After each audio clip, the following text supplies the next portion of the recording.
What is good, YouTube? This is Chris from Universe X, and today I'm coming at you with kind of just a little bit of discussion video. I just want to open up the floor to a couple thoughts, and then maybe in the comments see what you guys think, because I do want to kind of make a forum and get this discussion rolling. So the first part of the video, just want to thank everybody for watching, giving the likes, the support, and I hope everybody's safe during this kind of just quarantine time where we pretty much just need to spend as much time indoors, not, increasing our chances of spreading COVID.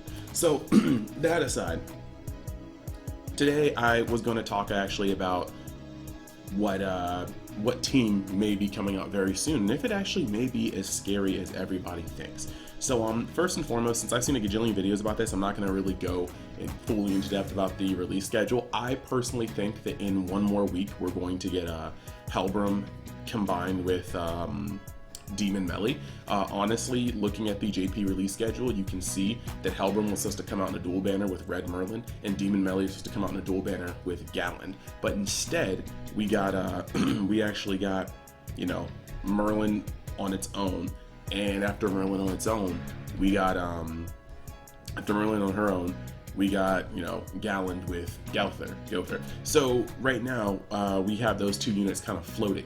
And then you saw on the end of the little, preview for our next bit of chapter that Escanor was teased at the end. So I really am thinking that next week we're going to get a dual banner with Demon Meliodas and Helbram. And then the 2 weeks after that, we're going to get a story update with Escanor. So that being said, the elephant in the room is KingBram, the team that consists of Gowther, King, and Helbram. If you guys don't already know, we're just going to quickly just glance over this real quick. Redundancy. So you guys already know what Gowther does, of course. Not going to go over them again. Invasion Arrow is just busted, and it upgrades, people's stats, or upgrades people's cards, and then stats on gold. Well, King, you should already know what he does. His first move will petrify at silver and gold. Second move will heal at silver and gold.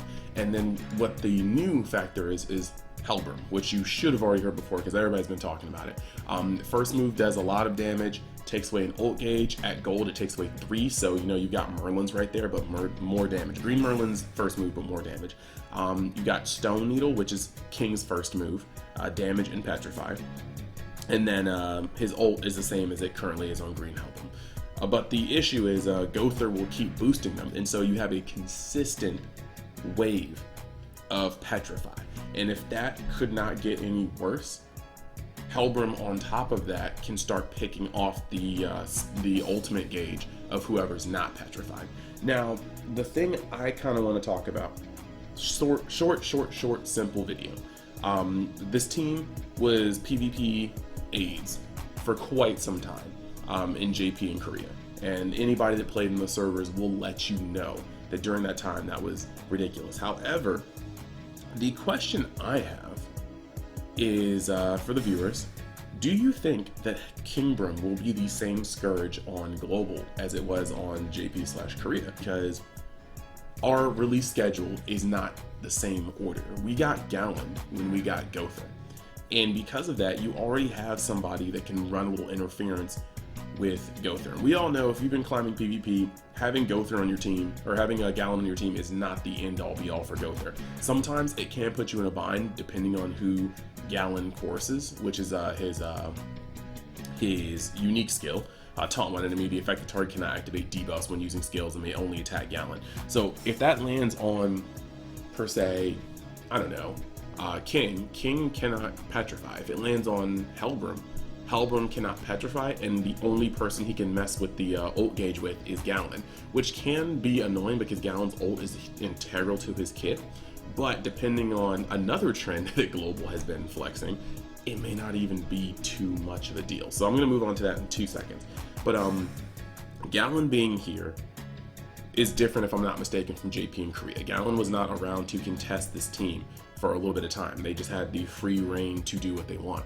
Now, the second part of why I'm wondering if KingBram is going to be as effective on global is because if you've been climbing PvP, you know that with global, we've had a very Arthur heavy meta.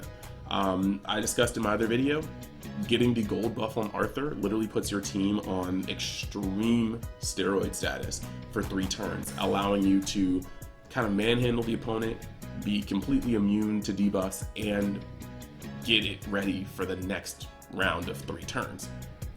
And it's still a 33% chance. Like I said, you get 2 of Arthur's cards, 2 of whoever else's cards, 2 of Gother's cards, and all you need to see is either one buff, one Arthur buff as that last card, or one Gother buff as one of those cards, and you have the combo. So that's a 2 in 6 chance, which is a 1 in 3 chance. That's 33.33% repeating.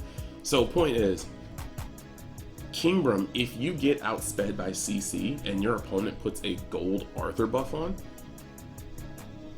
KingBram folds. Like, you can't interact with your opponent in the way your team is supposed to interact for 3 turns. And again, by the time those 3 turns are over, chances are they have another one ready. So right now, that is actually where I'm kind of wondering. Between Gallon being released way earlier than it was on JP in Korea, and Global very much so seeming to like the Arthur buff strategy, I'm wondering if KingBram is still going to be the dominant force that we saw and we've heard about if you haven't played on JP/Korea. So very, very, very short video.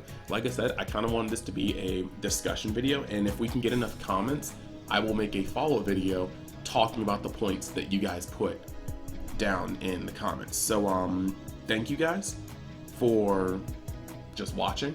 If you like the content, subscribe, like, help me out if you feel like helping me out, and I'm going to keep making more content for 7 Deadly Sins Grand Cross. Thank you, and I'll see you next time you decide to drop by Universe X. Stay safe.